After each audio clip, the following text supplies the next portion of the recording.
Welcome to the Lift Big, Eat Big show. We're on episode number 24. Today we're going to be talking through the pros and cons, or why you should or shouldn't do many of the popular programs that people will recommend to you. So we're going to run through the pros and cons of a lot of those. General strength programs, weightlifting, strongman, all of them. Just so you know what you're getting yourself into and you're able to pick the right program for yourself. Obviously, we have myself, James DeLacy, strength and conditioning coach. We have Mona DeLacy on here too, who's a Commonwealth medalist in Olympic weightlifting, CrossFit Games athlete. And then we have Cole Wolf, 2-time World's Strongest Man competitor.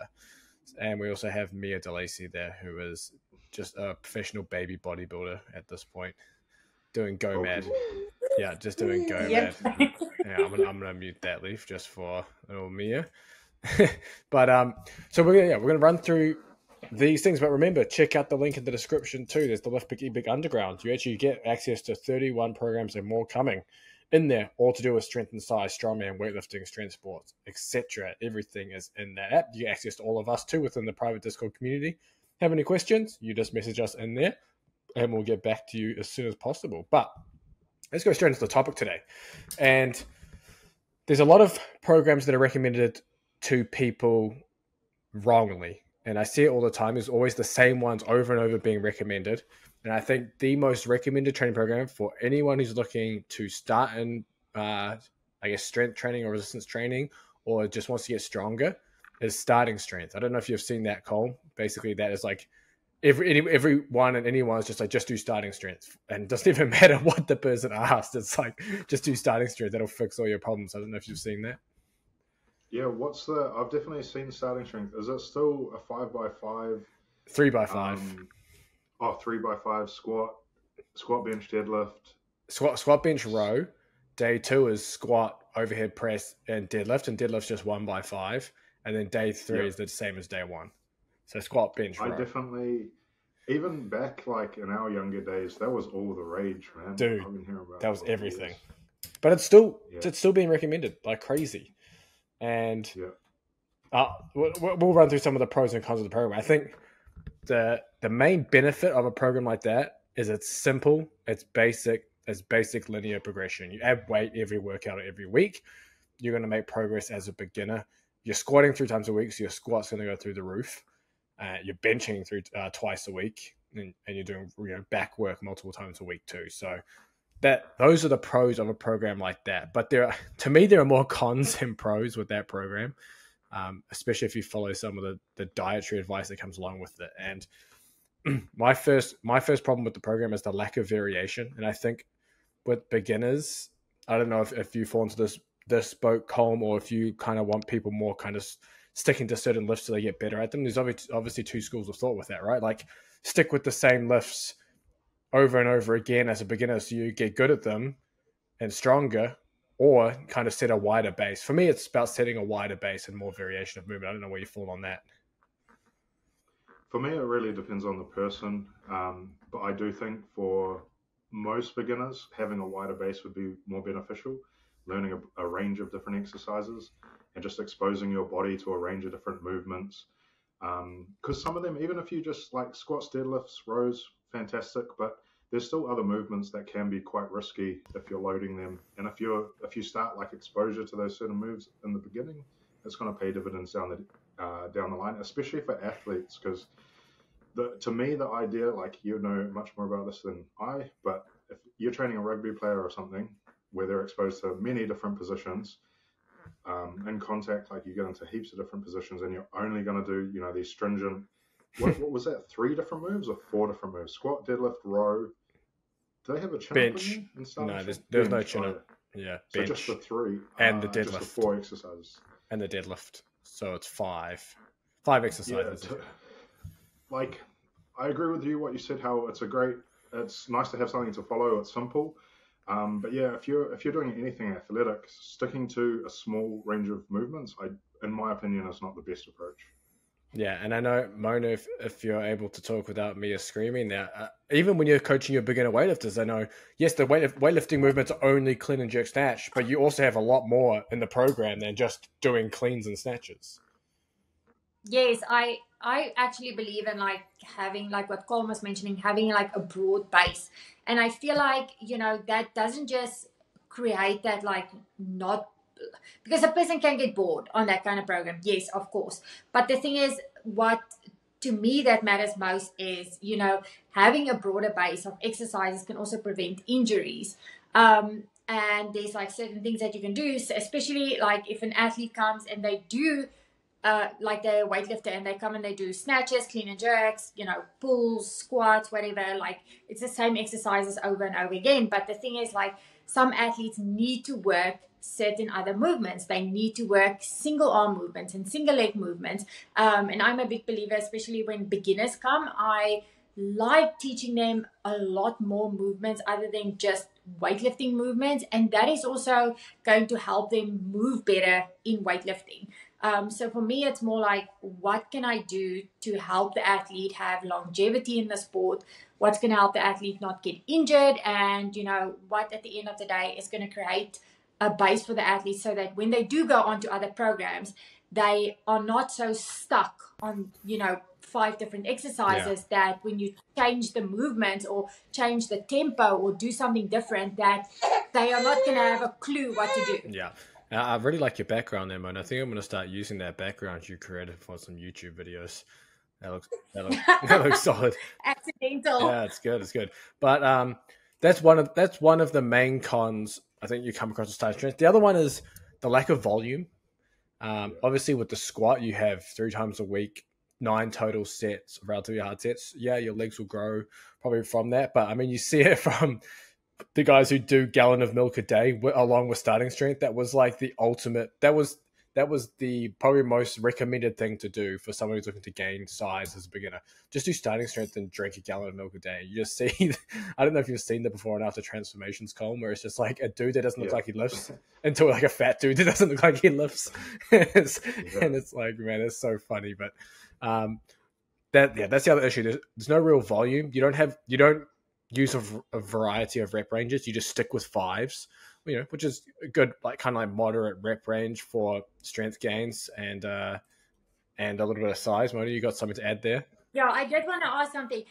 With this program, do they have a specific RPE that the athletes work with? Or is it just go on feel? I think you just go as heavy as you can for the 3 sets of 5 and you just add weight each time. I have to double check. It's a pretty because that would be interesting to know. Yeah. But it's for it's mainly for people who are starting strength training, right? So you make those beginner gains on it. Okay. Yeah.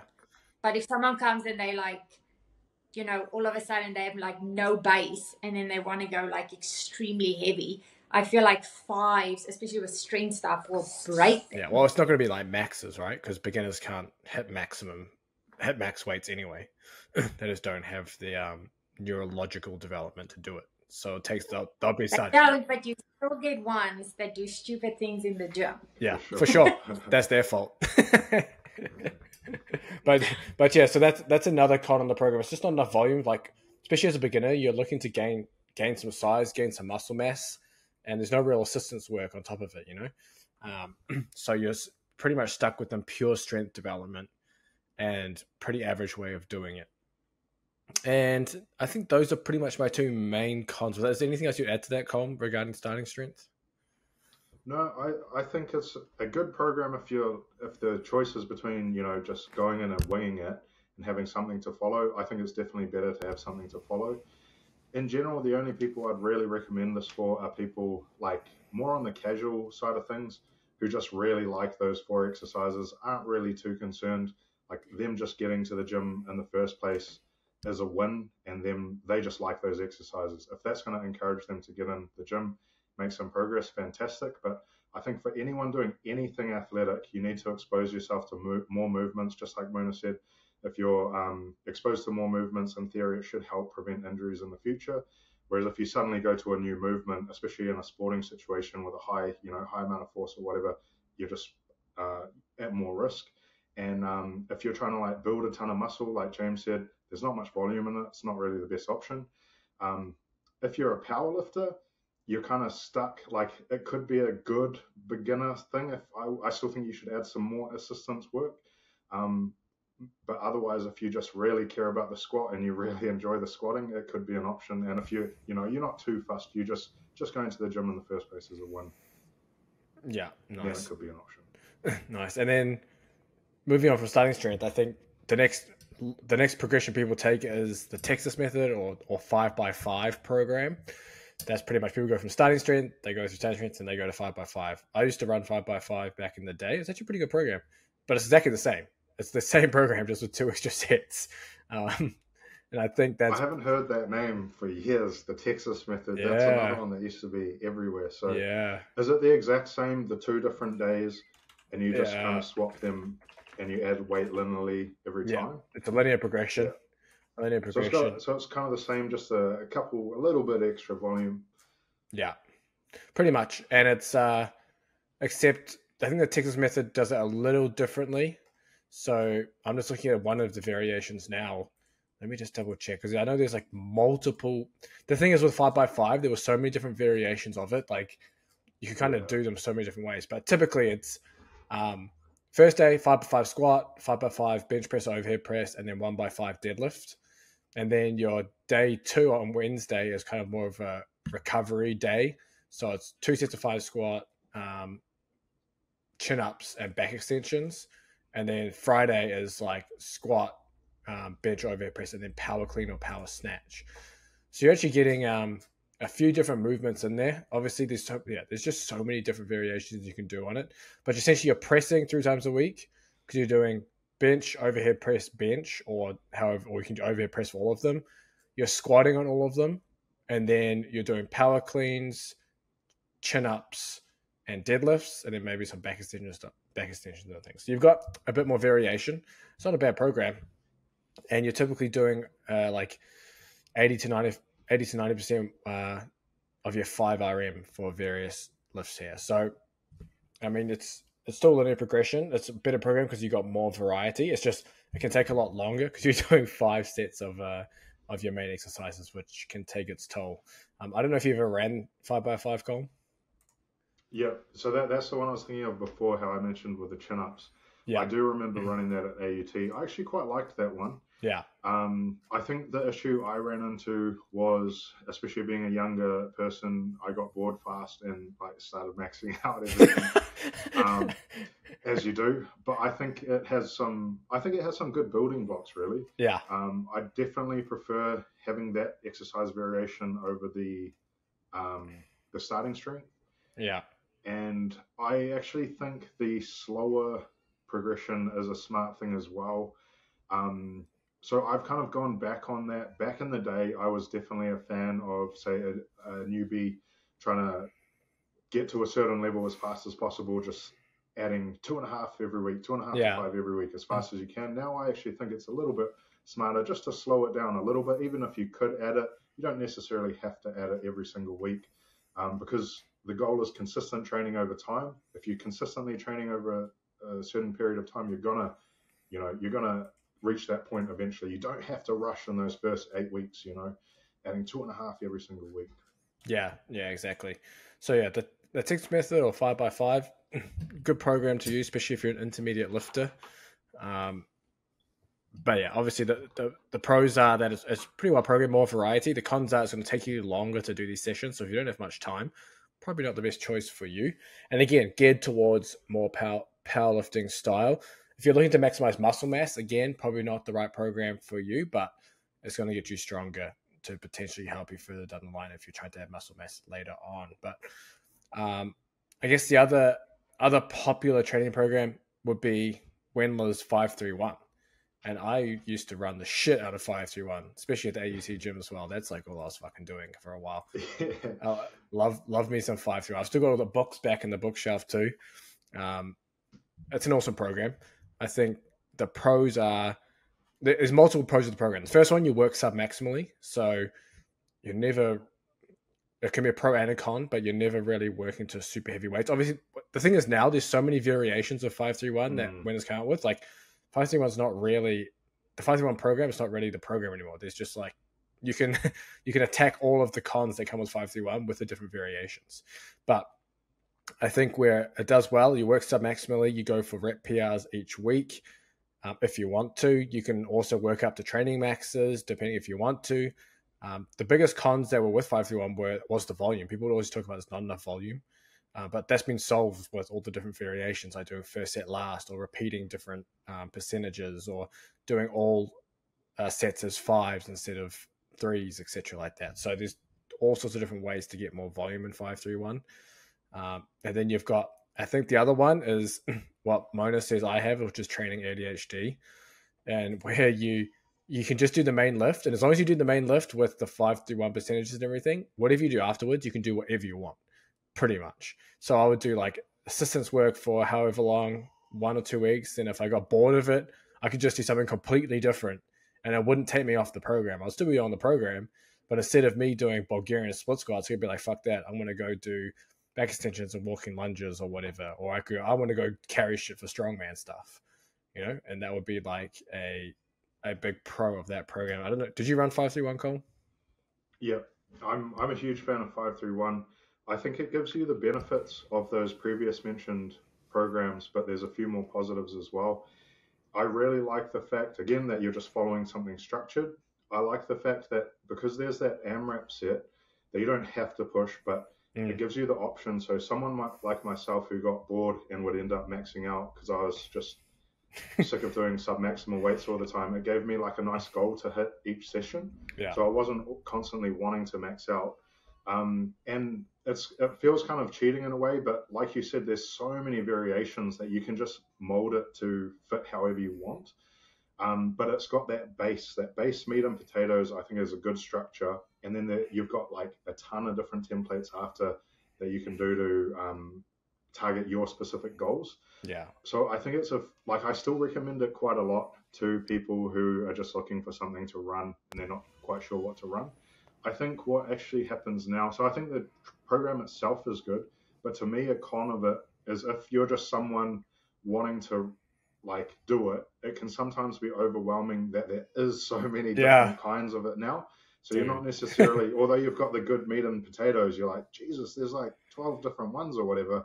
Which one should I actually It's actually like 100 now.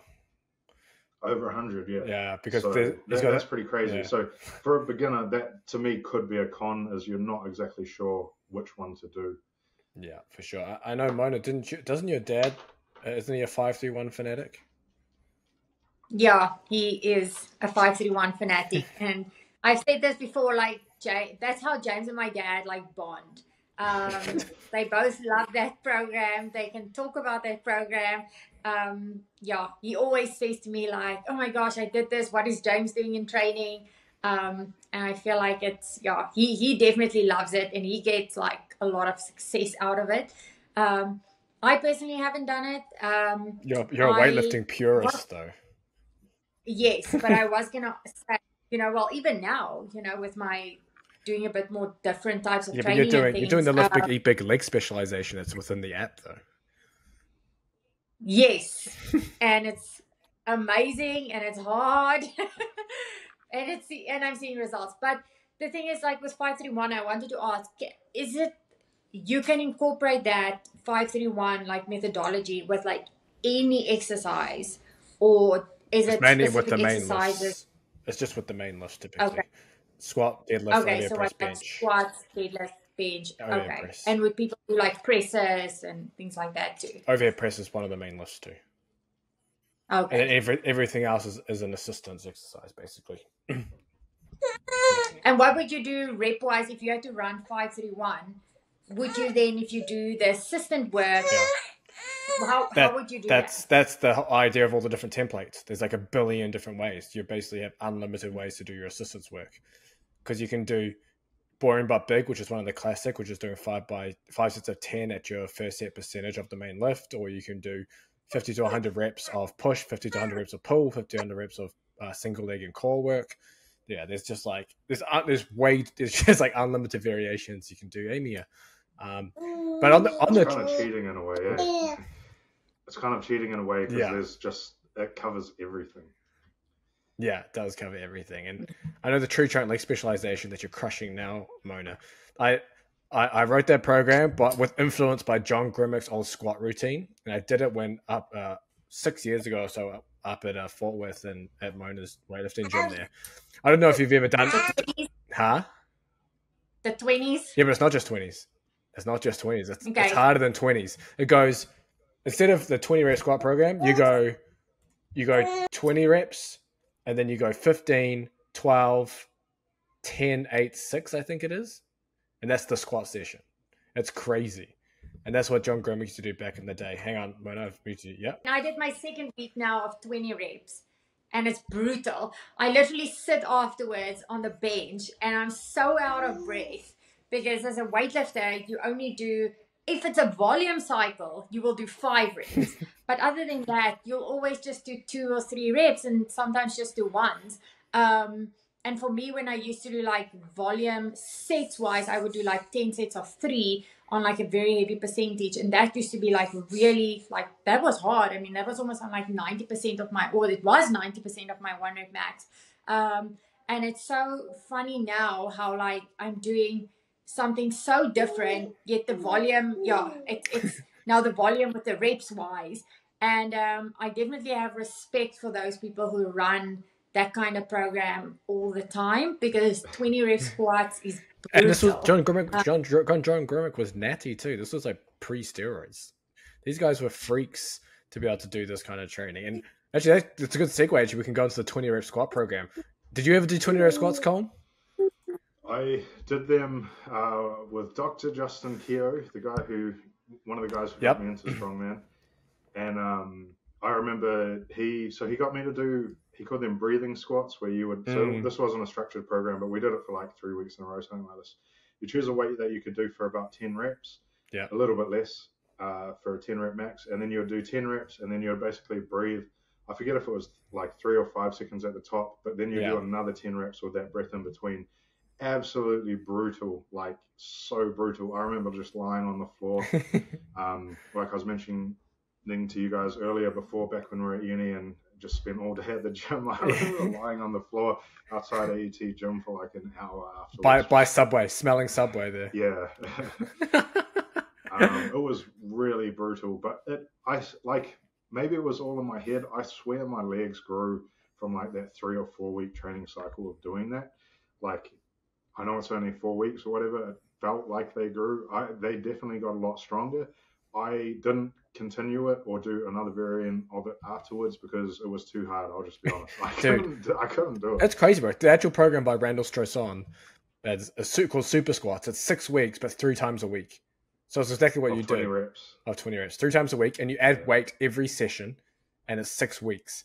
And it's like, that's crazy. And again, as you mentioned, with the breathing in between. So the program is literally 20 rep squats with the breathing in between every rep to expand. The whole goal is to expand the rib cage with the squats, and then you do breathing pullovers to expand the rib cage. Oh, okay. So it's like to broaden your upper body and then just grow absolutely huge, massive legs. And that's pretty much the program with super squats. But yeah, brutal as hell. Like, I think the best weight I've done 20 reps on was like 122 kilos. That was my best 20 rep.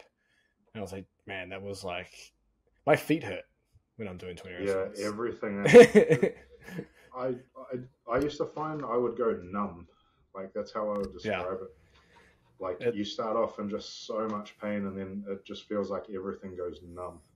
Yeah, it is not nice. But obviously the pros of that program is you can pack on some mad size. The cons are you're not going to get any stronger, and you're going to be beat up pretty good doing something like that. But let's jump on to another program, another common one, Westside Barbell. I'm going to call it more of a methodology than an actual program, but the idea of running maximal effort days, dynamic effort days, repetition effort days. Again, there's a lot of variations of it because who was it that came out with? Was it Joe DeFranco that came out with like a Westside Barbell for athletes? Yes, Westside for skinny bastards. Oh yeah, damn! This is like this is like nostalgia right here. They used to be my thing. Yeah, I used to do those too back at the uni gym. I mean, should I programs or hopped on everything at some point? But yeah, I mean, what's your take on the whole Westside structure, Colin? So overall, like, I am a fan of it. I think it has some great principles in that you're training multiple qualities at once and you're exposing yourself to multiple things. you're actually trying to be in good shape, which I think for a powerlifting program is actually quite rare. Like they have, if you're following it properly, you should be doing the conditioning part at the end. There's some, more explosive work in there. But to me, the main problem comes when you look at, say, Louis Simmons' variant, which was hyper focused on the geared lifting, uses a lot of accommodating resistance. If you get into that side of things and you're not a geared lifter, or if you're an athlete, I just don't think doing high accommodating resistance exercises transfers very well to raw. I don't think it transfers very well to sport either.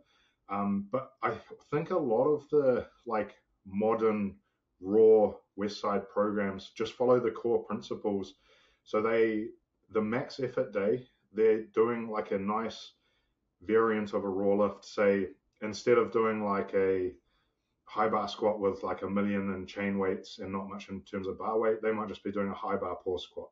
You're working up to a relatively heavy set of 5 this week, next week 3, after that a single, and then they rotate the variation. I think that's got some great like core meat and potatoes principles behind it. But yeah, I think where it gets a real bad rap is when you start saying like, okay, we're going to do box. So those super wide box squats are just they just don't transfer to anything raw. Yeah. That's just the way it is. Weren't they rotating max effort exercises every week too? Yeah, so I've seen a couple different variants. One where you rotate the main exercise every week, which I'm less of a fan of, and the other one where you rotate it each block. So like you'll do a month. But again, I feel like the original method was rotating it every week. So you could kind of criticize, because I'm following more the modern raw way, which I think is good in that it kind of just gets into traditional block periodization though. So let's say the first block you do high bar pause, maybe the second block you do just regular high bar, and I don't know, some other variant, after it, where it kind of progresses each time, each block. I think that's a real easy, simple way to do it. So I think those principles are good. Me personally, rotating every week, I think is a bit much. Yeah. I just don't think you will become as proficient as the lift as I would like you to get, basically. And especially if you're doing the weird variants. Yeah. The reverse bands and it gets pretty crazy. I mean, you've seen it. It makes for some great memes though. Or the 1,000,000 chain board bench, close grip. Yeah. To a max single, and then in the next week they do something completely different, pattern wise pressing. That's just you're not getting exposed to the same movement enough, the same movement pattern. It's too different. And then obviously at the dynamic effort, or at least within powerlifting, the dynamic effort is speed reps, 10 sets, 10 doubles, and 50% 1RM kind of thing. Yeah. Even the dynamic effort days, the raw tends to have a higher percentage. Depending again on who you're following. That's the thing. There's so many different Westside or different conjugate proponents. But let's say you take that traditional geared dynamic effort day, 50%. 50% is just not really going to carry over to your max strength. Even 50% with 1,000,000 in chain weights. But then you'll see these raw variants are kind of starting at the 60 to 65%, and then they're working up to 70 to 80% in those dynamic effort days. So they're still moving the bar relatively fast, but now you're suddenly talking about these percentages that are normally used more in just the traditional training method. So it's a little bit cheating that way as well, in that it just kind of 5-3-1, how you can manipulate all the variables to what you want. Me personally, traditional Louis Simmons style Westside. So I guess Westside is Louis Simmons. It's not just conjugate.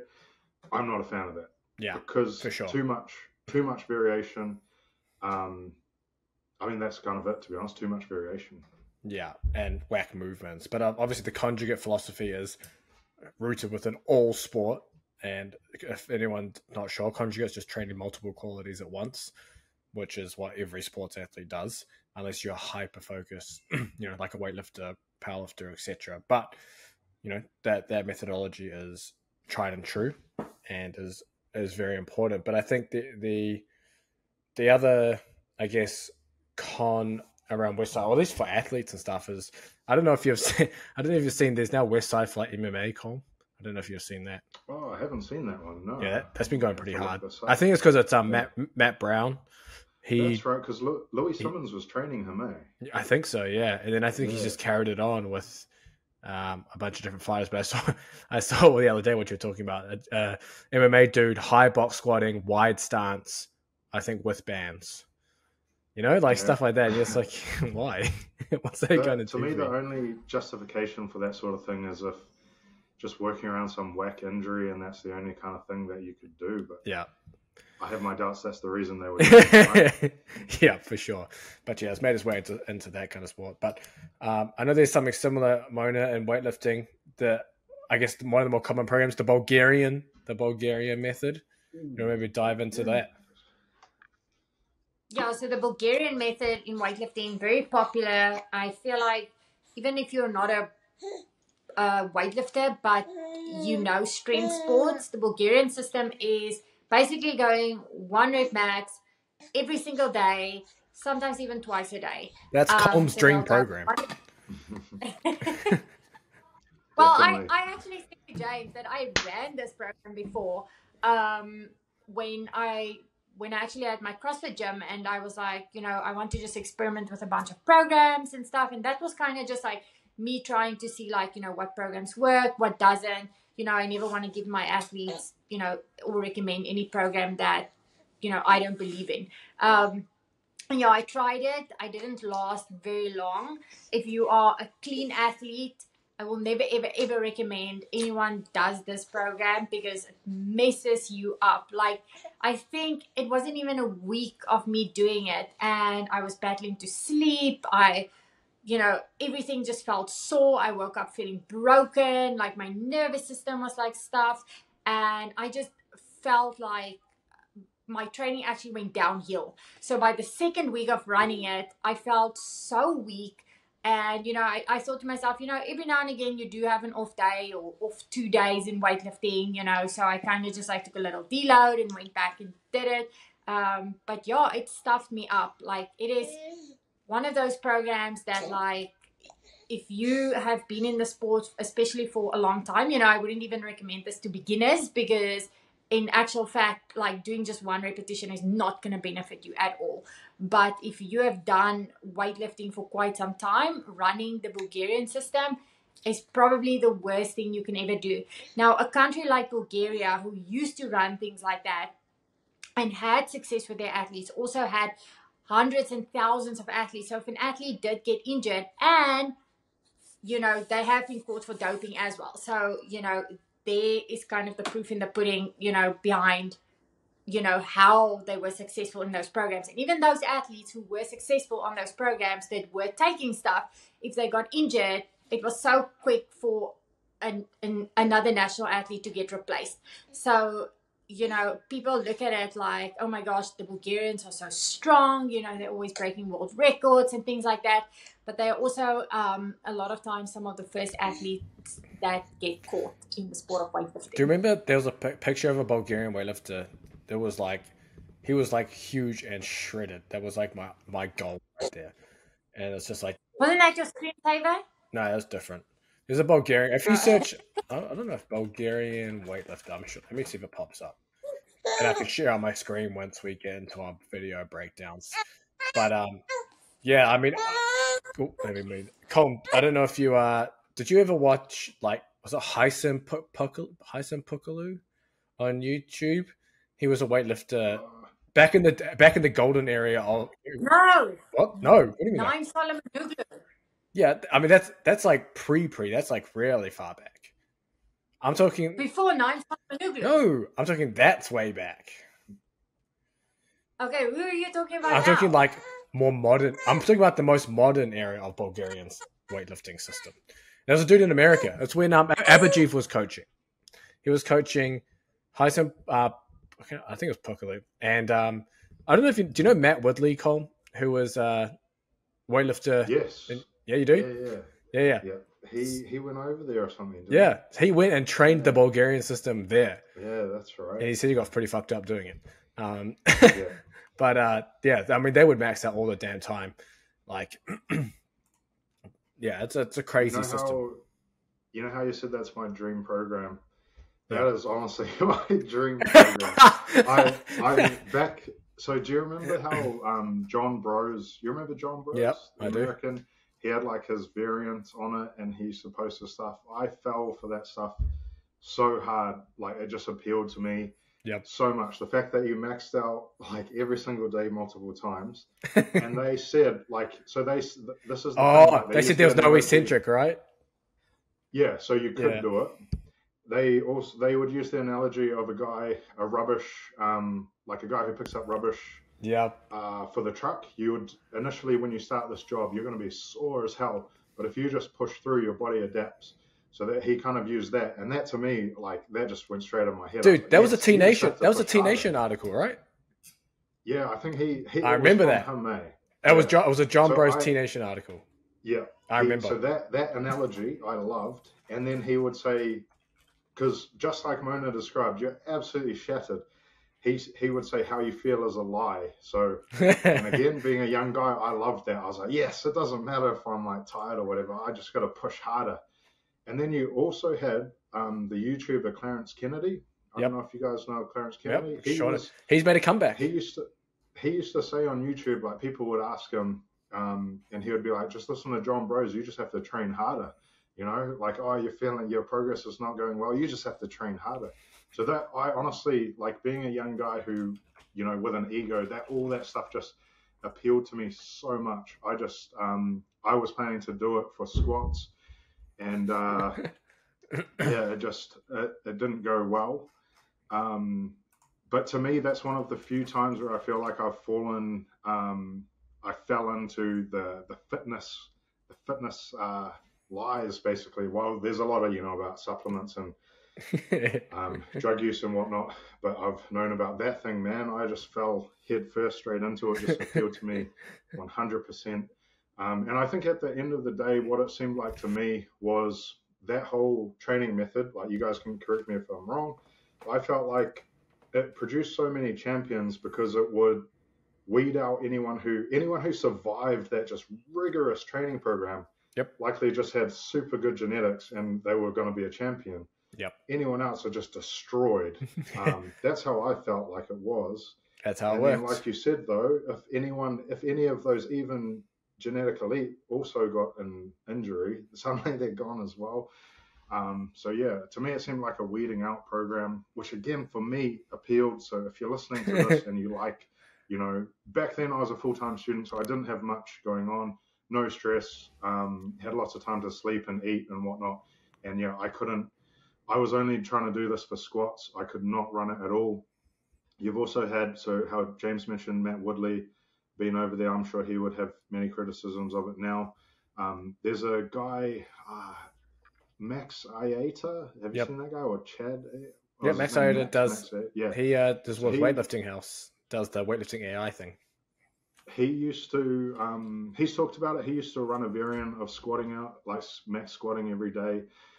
Moved back to America or something like this and just ran traditional training, and his squat went way up. And he was like, how the hell have I, just by increasing his volume, he suddenly got a much bigger squat and was like, what the hell, I'm training squat like twice a week now compared to, multiple times a day. So if there is any of those young people listening who like the idea of something absolutely ridiculously hard, don't do it. It's not worth it.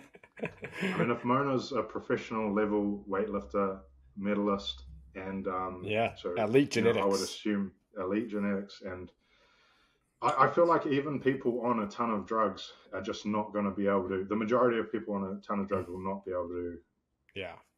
Survive that style of training. I was actually going to mention, so not my first weightlifting coach, my second weightlifting coach when I went over to the national team, he was actually coached his whole weightlifting career by Abajev. And he was our national coach for many years. And he was actually he was a really good coach and very technical. And that's also one thing that I feel like you see with the Bulgarians. Their techniques are very good as well. And but we used to train 3 times a day. So we went the other with him, you know, instead of like going 100 maxes all the time. And I mean, a training would last, we would train 3 times a day. So during school, when I used to go on training camps, I would be on training camps sometimes for a month at a time. And then there was a time where when I wasn't on training camps, I would then every second week fly over to Cape Town from like the Friday to the Monday, and then continue school. And then we would also have like overseas training camps with like the Egyptians and like the Hungarians and things like that with the Olympic teams. But the amount of volume that we used to do is like, our hands used to bleed. You used to not be able to like walk upstairs, and like, I don't know why, but like our hotel room would always be like on the highest floor, and how we used to get to our floor, like there wasn't a lift in the hotel that we always stayed. We always had to walk stairs, and it was the most like the first couple of days you're like, man, I'm fine, you know, and then like by day 3 you're just like shattered when you like the DOMs hit you and stuff. And like sometimes by like Thursdays, because what my coach used to do is and I hope he doesn't listen to this but like on Thursdays we used to have sometimes either one training in the morning, and we would have a second training in the afternoon, not 3 trainings on Thursdays. But if we were too dead and too fatigued, like he would give us off on Thursdays. And then like by Thursday afternoon, we would all just like make like we are sleeping, and like he would like come and knock on everyone's doors, and like no one would move, like everyone would just be so out of it. And yeah, then it'd be like, man, they are wrecked. But we were literally wrecked. But we would rather like, you know, then afterwards you would get up and talk to your training partners and whatever, and like hang out. But it was brutal. It was brutal. But crazy. I got insanely strong. But also I was really young, and I recovered really fast. And that did actually separate us from the pack back then. I mean, we were an extremely strong team for South Africa. We were winning a bunch of international medals. We just had a really good thing going. And then when Avinash left, that's kind of when like South Africa weightlifting just kind of fell flat. And since then, there's been like no training camps, no real national. There hasn't been a national coach since Avinash, and I think Avinash left in like maybe like 2011 or 2012 or something. So or even 2010. So it's a long time ago. And but I mean, I always tell like a bunch of the South African athletes that I would still travel with, like back in the day, how we used to train, and there's still like 1 or 2 of them on the national team. And it would be so amazing to like share those stories, but also being able to like only you and that other training partner know how brutal those trainings are, how broken you are, you know, you're sharing the pain at night, like your hands are bleeding, you're like sitting there shaving off your calluses, you know, like dipping your hands in like salt water, like doing all the things. But there was also, I feel like it takes a different kind of person to be able to like do those kind of things, and a different kind of athlete. And when Colm was saying now, you know, he dived head in, you know, when it was like the 100 maxes and things like that, and how he loves that. Now, that was the kind of thing that I loved. I loved training hard. During it, it was tough, but I loved seeing the results. And yeah, to me, like that training program was like extreme. I would say the con also with like something like that is if, you know, it is an athlete that's been training for many, many, many years. And you know, you will get effed up so quickly. You will be broken. You probably won't last. I feel like because we were all so young and we were all recovering so fast, we all did really well. And the ones who did get injured, very similar to back then, like the Bulgarian system, that person would then get replaced by another athlete. But now, unfortunately, they don't have that option anymore. Yeah, that does sound brutal. I feel like almost like when you're young enough and can recover, like having something that just pushes you so far is almost like, yes, there can be too far, too much, etc., but having that can set like such a good base, and to know where your limits are, because no one really gets pushed, you know, far enough. And you went there, you were training crazy, but that base of fitness that gave you later on to build off, like, you know, that makes a difference. But it's like a toss-up between, are we going to do some logical, slow progression to build you up, you know? But at some point, we really have to push, you know? When is that? And yeah, it's a interesting But dichotomy.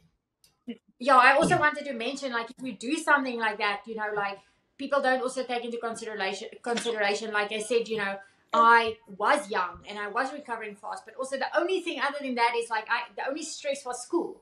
Like now it's like, you know, you've got financial stress, you like people have like family stress, you have like all these kind of things, like maybe you have children like we have now, you know, it's like you don't sleep properly, you don't get enough nutrition, and you know, your water intake might be too low or whatever, and you know, all those kind of things plays a massive role in, you know, either you getting injured or you not being able to do something like that. So I feel like if you did want to do something like that, because I have had athletes come to me and be like, man, Mona, I want to train twice a day, you used to train twice a day, and I'm like, whoa, you know, you kind of have to just pump the brakes and be like, you have a 9 to 5 job, and they're like, man, I can train before work and after work, and something like that is honestly, it's not sustainable. You will often find like maybe they'll be able to do this for like a week or 2 weeks, but then after that, a lot of them will like fall off the bandwagon. So, you know, those are kind of things that you need to look at in general when it comes to a program. Like, do you have the time to commit to it? Do you have, you know, the resources available to help you with recovery and those kind of things? And then also, you know, if you commit to something like that, don't off the bat set your goal, if you're a beginner level athlete, like an elite level athlete's goals, because first and foremost, like an elite level athlete has trained years and years and years and years and years, and they've got just like such a hectic foundation behind them, that for beginner level athletes, something like that again is not sustainable. They're probably going to train until they feel like broken, and a lot of them also don't know the difference between feeling like just super tired and broken and being injured, and then the athlete is like, oh my gosh, I injured my back, but it might just be their back is stiff, for example, and that's when people say, okay, no, I need to quit this program, and then they like, strength training is bad, you know, I'll never do it again, kind of. Yeah, Gareth jumped into the chat. He says, "Try business stress, lol." Yep, this is. Yeah, sorry. I like just gave me the biggest front. Exactly. If you've got business stress, you know, like you need to be realistic. I had a conversation with one of my athletes in the week, and I explained to her, you know, it's like you can't dive head first into this. Like if you've got so many things going on in your life, you need to be realistic about like what you can give at the moment, and at the end of the day, like what you want to achieve. And yes, you can still work towards a goal. Yes, you can still push yourself, but you just need to know where your limits are. And again, not being like, okay, I can't train, like put a massive amount of limits on you, like still like chase a goal and like go towards something. But just remember that you've got all these things going on as well. Yeah, I'm going to start training twice a day now, Mona. Just FYI. Well, actually, you do train twice a day, Excuse me? James. No, Yes. when? You do jiu-jitsu and you do weightlifting training. Yeah, but not on the same day. Not very often. He's got the nice life being a dad. Like, Excuse me? he will train I'm going to twice a mute day. you now. Very rarely do I get to do weight training and jiu-jitsu on the same day. I try to. That's why more people need to be watching this podcast, so we have their lifestyle. But I'm going to bring up I'm going to share my screen, and we're going to break down in our new segment, breaking down some videos. I know Gareth here, I think, has a question before we go into that. He started changing his routine to develop core strength for surfing. Any tips, pointers other than the standard? Okay, let's jump into this then. For routine to develop core strength for surfing, one, it's probably not a core strength problem. Any tips and pointers other than the standard? Typically, just get generally strong and surf more, and that's pretty much the answer there, to be honest. That's about as far as you need to go. Com, have you got anything to add to that? No, sorry, I would just agree completely, and I would avoid, don't be sucked into like the fancy, I mean, I'm not a surfer, but I imagine if you look up strength and conditioning for surfing on like Instagram or something, there's probably some whack. The baseball. Yeah, there'll be some crazy stuff that might look appealing. Just don't do that. Just stick to the basics of what James said. Yeah, and just surfing more is going to develop that anyway, so you'll be good there. But let me share my screen. Select Do you remember John Bro's other thing that he would say? And it was like, if your if your partner or whoever got kidnapped and you had the only way you could get them back was to squat X amount in like 7 days, Yes. would you squat every day or would you not squat at all? I do I just remember thought of that. That's another one that in my head I was just like, yes, I love this. that. That's a I go can to. squat Oh my every God. day. So you're the guy that will squat every day. Well, that it just made sense to me, even though it's a stupid, it's such a I think stupid I squatted every day at one thing. point too. That was like all the rage back Yeah. in like 2011 or whatever it was, because Matt Perryman released that book as well. Squat every That's day. right. Yes, but man, Matt Perryman moved to Auckland as well. I talked to him because he used to Yeah. train at Netfit. I met So him a few times. yeah, all the big strength people just moved to New Zealand. You know, Brett Contreras funny, came to do his PhD. That's- Dr. Eric Helms came. You know. He's still there. Yep. It's really that's funny. Yeah. It's good for us. For sure. I've You guys can learned see a my lot. screen. I can. You can. Amona, I don't know if you can see it because you're on the phone there, but you can make it bigger by pressing like a certain top right. I can actually see Okay, it, perfect. but it's black and it's black. Yeah, it's black because I got to play it.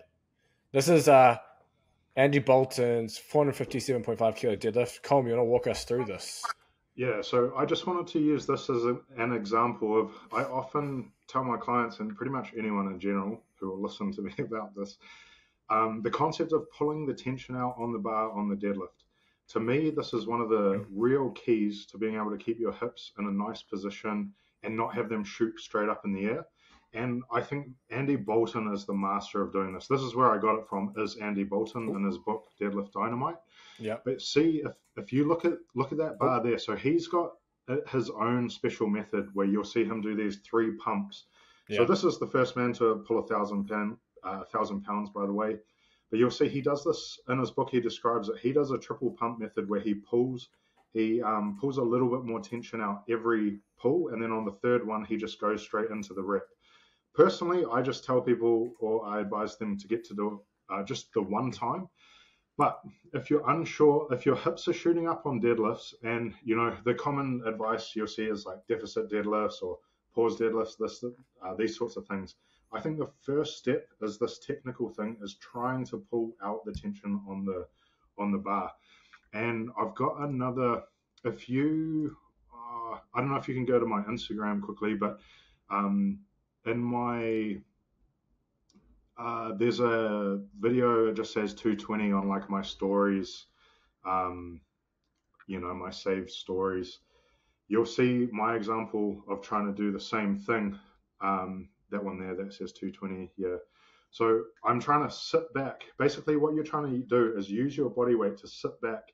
If it's done correctly, you'll see, so I'm quite heavy here, but that's 220 on the bar, and that weight just comes straight off the floor before you even pull. It's coming off the ground before I even pull. So Andy is doing the exact same thing, but he's got 1,000 pounds. But if you go to Andy's deadlift, you'll see the flex in the bar. It's 1,000 pounds, but he would, I guarantee you, if he had like probably even 300, he's creating so much tension pre-pull that the bar would probably be coming off the ground. And yeah, as being a big guy. So if your hips are shooting up, I think this is a fantastic place to start, is work on pulling that tension. So as you're sitting the hips back, you want the bar, tension on the bar coming up. I describe it like a seesaw, which I think he also describes it in his book. The other cue I like to think of is, imagine you're at a kid's playground. I don't know if this will make sense to anyone else. Some of my clients, it makes sense. But imagine you're like pulling yourself into a slide. So like you hold onto the top and then you throw your feet forward and pull into the slide. I think of that like into the floor. So you're grabbing the bar and you're using that to pull yourself down as you're driving your feet into the ground. But yeah, I just wanted to mention that. And I also think, so Andy Bolton has a very posterior chain dominant style of pull, a lot of hammies, which his shins are very vertical. You can still do this with other styles of deadlifting. You can do it with a rounded back. Andy's relatively neutral, but yeah, you can do it, and you can do this particular thing no matter your style of pulling.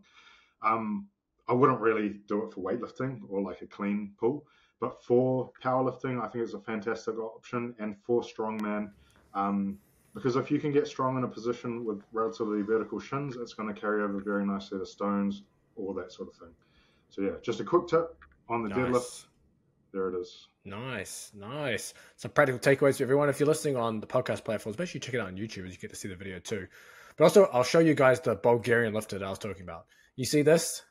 This is the goal physique right here. But except, doesn't matter how much juice I take, I wouldn't have those genetics, I don't think. Unfortunately. Doesn't matter how much juice or how much I train. But that's it right there. That's the one.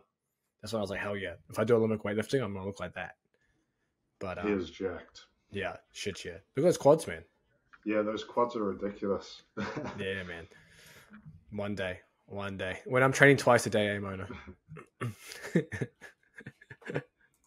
All right. I think Mona's still on mute. Do I have to unmute you? Boom. Yeah, you can unmute me. All right. Yeah, I was going to say like you're doing now. Like I'm doing now? All right. Yes. Here is one you sent through, Mona. We're talking 220 snatch in slow motion. What you got for us? Yeah. Mia's impressed. I think Mia wants to give her advice there. But like I just wanted to share actually like Lasha is one of those like insanely strong athletes, and I've actually very rarely that you see a super heavy be not just that strong but also that explosive. Lasha is one of those guys who is just like, you can see there, he keeps a good back angle, he keeps that feet flat for as long as he can, and he just like drives, with those legs up, and then he pulls himself under the bar. And I feel like this is just something that is so amazing to see with an athlete. But I don't think actually Lasha went out and did like his heaviest lifts at this World. I know, and this was like last week, I think, that he lifted this. And, just there was a whole bunch of athletes, some of the top athletes who ended up just using this competition to weigh in, just to get their names on the board, just so that it can count towards their qualification and not actually lift. I was actually surprised to see that Lasha lifted. But I think for him, it was more just getting that title, like you mentioned, James, not today, but on like one of our other conversations, that like a lot of these athletes, their financials do depend on them lifting and also showing face at these competitions. And probably for Lasha, this was just like a heavy day. He didn't have, I don't know if the Armenian competed, that's pretty close to him at the moment in total. But yeah, this was just again Lasha doing Lasha things. And one thing also about like weightlifting is, you will see an athlete do a specific technique, and then you'll get an athlete who is a beginner level, or an athlete who maybe comes from CrossFit, and they say, I want to lift like Lasha, but they are not nearly, as tall as Lasha, as big as Lasha. They don't have the same, limb length with regards to their legs or even their torso. So all of those things are things that, a person needs to take into consideration. Like, yes, Lasha has a really good technique, but you can't just copy this technique and think aren't people like, specifically trying to copy his technique? Like, he's like a giant, and there's like people, I'm pretty sure it's American coaches, trying to teach like the Lasha technique for the clean or snatch or something like that. Isn't that a thing going right now? I don't know if that's a thing, but I know like back in the day, like you will get a coach who will have one specific way of coaching, and you would see athletes struggle and struggle and struggle, and they just can't grasp the technique, or, their bodies just doesn't function well when they move the ball. Like, it just looks uncomfortable. And I always say, like, a really good coach is someone that can see an athlete and be like, okay, this is your structure, this is your strength, let's work on that to make that work for you. Yeah. You can't. I'm pretty sure that they're trying to teach this position with the arms. They're trying to teach like a bent arm clean now, because Lasha does it. Well, yeah, I've actually seen. Oh, Mia every time gets a fright when I talk that out. But I've actually seen like some athletes lately who, like, yes, you can have an arm bend, and yes, it can work for you. But I've seen some people lately doing it to the extreme. And, at the end of the day, you can do it, you can try it. If it works for you, great. If it doesn't, why continue doing something that because another athlete is doing it. And that is just, kind of in the sport of weightlifting. And again, it just kind of depends on who your coach is, who you're working with. And, some people who don't have coaches and just trying to coach themselves, they'll choose an athlete and be like, okay, I'm going to train like this athlete in order to get to this athlete's level. Well, even if you if you remember watching California strength lifting videos, I think most of them would hip clean. And it was like, that was probably to the extreme too. And that was, I don't know if it was being taught that way or not, but yeah, a lot of it was around hip cleans. And then obviously what was it called the catapult method for the clean and snatch, where it was different. So typically you're taught to brush the bar up, but there was I can't think. There was also a hitch. So I've seen there's a specific way it gets taught here in USA. And when I moved here the first time, I was told that a whole bunch of athletes who came to me was coached by this coach who would coach the hitch. And the hitch is basically, they would kind of break the movement down into like 2 movements. So they do their pull and then they'd aggressively hit and then aggressively try. You just got to watch. You just got to watch John North. He would probably be the best example of that. I mean, I think it must be, that one must be the hitch. I mean, it's ugly as shit. I'm not gonna lie. If you watch it and then go lift, you'll probably screw up your lifting. But it took a lot of work. It honestly took a lot of work, like with these athletes and things. Like we had to obviously do the best I can because a lot of them have been doing this for so long. But then again, we had to just really focus on getting the athletes to focus on keeping their arms relaxed, staying over the bar, just using their legs more and not pulling with their arms, because you'll find that a lot of these athletes, they'll pull with their arms, and then as soon as the weight gets heavier, then it's like the back starts to bend and the technique just gets all messed up. As soon as you add a heavy weight, their technique goes out of the window. Well, if you watch one of their drills, they literally, in the hang position or the hip position, they have the bar in front and they bash the bar to get it up. That's one of the drills. It's the exact opposite of what you're trying to teach someone, but that's the whole philosophy behind it. So yeah, it's interesting. The problem is okay, you have this technique that's you believe is so good, yet not one person competing, trying to go for the Olympics, is using this technique. And there's probably a reason why that not one person going to that level is using that technique. But I do have to quickly mention that the one thing that stands out to me is also in when you look at the Olympics and Worlds, there's no person with the same technique. Every single athlete there has a different technique. And again, that takes a special kind of coach to be able to take that athlete's strengths and make them stronger, and not be okay, this is how I was taught, I'm going to enforce my way of teaching onto this athlete, even though it doesn't suit their body type at all. Yeah, no, exactly.